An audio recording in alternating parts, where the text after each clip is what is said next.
Welcome to the Ionavation Podcast, where we interview entrepreneurs who are leading in their field. I'm your co-host, James. I'm Ami. And this is our guest. And I'm Soumya. Soumya Das, the founder of the Hierophant Entertainment. It's a company that makes graphic novels and action figures right now. Oh, cool. So, what inspired you to start your business? I was always interested in comic books and action figures. As a kid, I would collect them. I would exchange what I had with other kids and try to get what I wanted. That's how I grew up. Even as an adult, I kept collecting.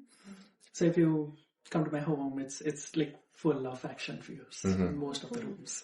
So that was one of the things. And sometimes you just know you're calling. Yeah. And from collecting, I got into customization. I started creating my own figures. I would create the sculpts, I would do the paint and everything. And at one point, I decided let's do it. Yeah. Full-fledged. Cool. What are some other things that you like to collect? So I collect action figures. I collect original artwork from comic books. I collect comic books. And then random stuff like dinosaur teeth, That's cool. ancient artifacts, books, anything that I can get. So that's what I collect. Just a bit like that, yeah. So obviously you worked in fintech for a number of years, and they're quite different fields to what you're doing now. What are some of the skills that you took from your past life, so to speak, into what you're doing now? So one of the major things is innovation. Because I was part of the innovation group at Ernst & Young for a few years. Then in my second company, I worked for strategic finance and innovation. So innovation was part of the role most of the times. So that's one thing that I took. And time management, customer management, those are skills you'll always need. Doesn't matter which industry you go to.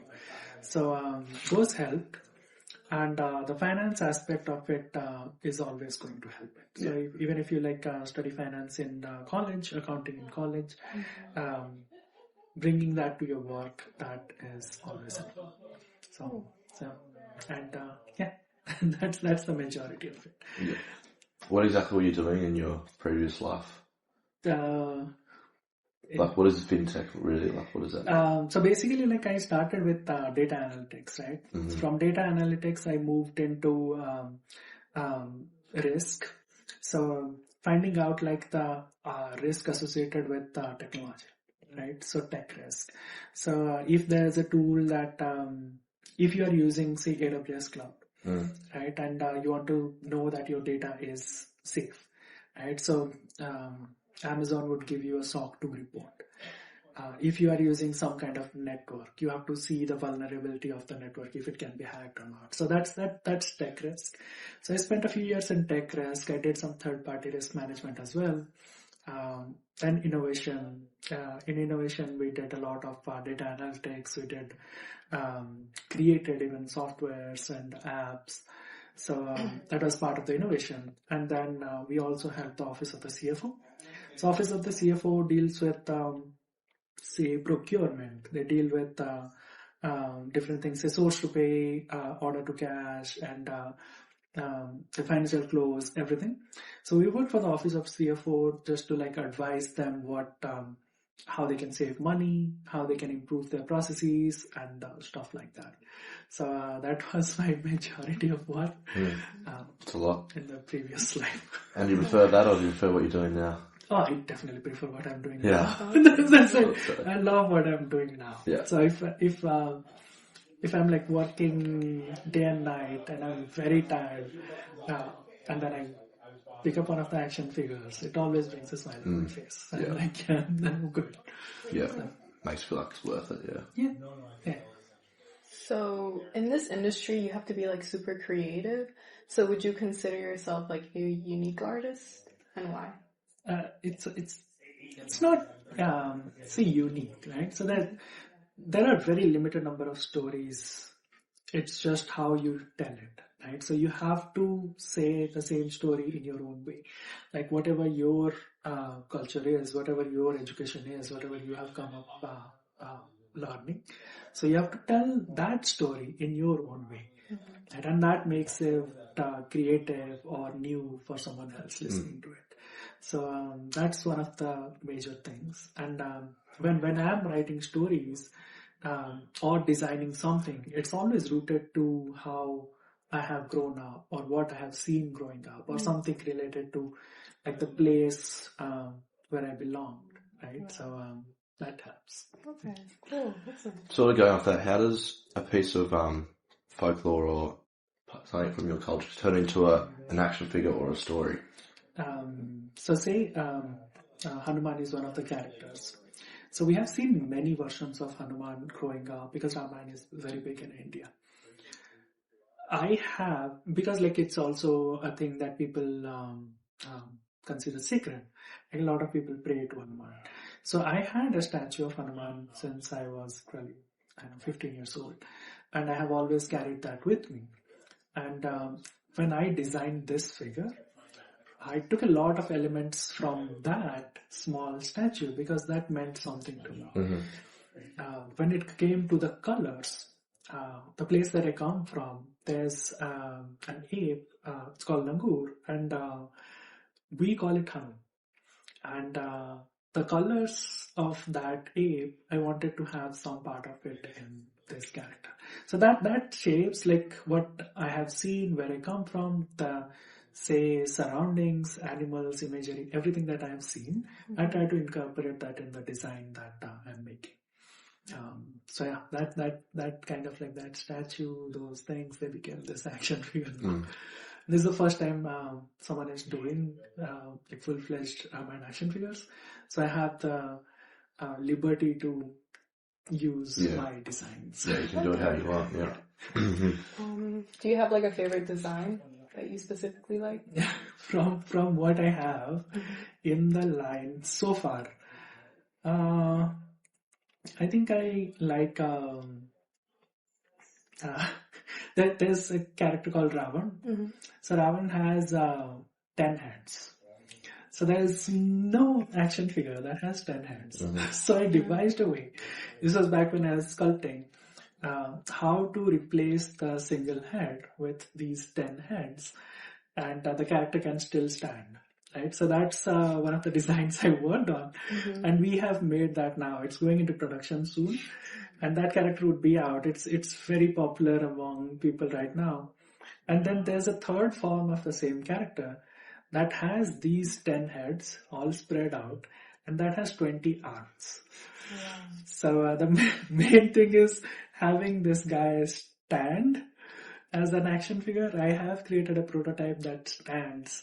So now we'll be making the main figure, and that's one of the designs that I love.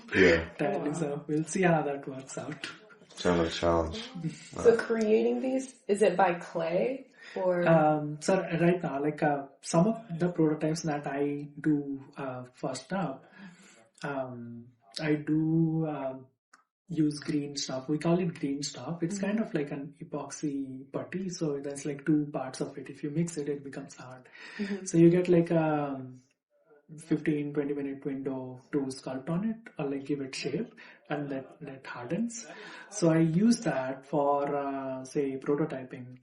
But the actual like the 3D sculpt is made by Four Horsemen Studios. They are like the partner studio that I work with.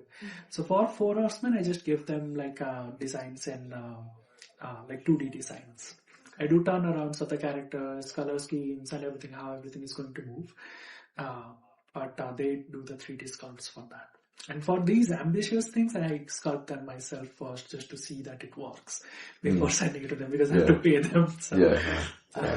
So do you sketch it out first? Or? Yeah. I sketch it out, and wherever needed, when there's like a bigger, like a tougher thing, I use like clay or like epoxy, something to make it, and then I go to them so that can work. Very creative. Everything's done like by scratch. Yeah, it's also like keeps you grounded.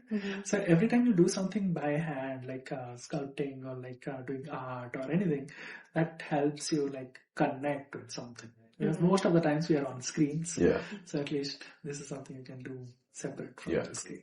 Does anybody help you with the sculpting, or is it just you that does it? The sculpting, these days I do very less sculpting. I used to sculpt a lot like 2 years ago.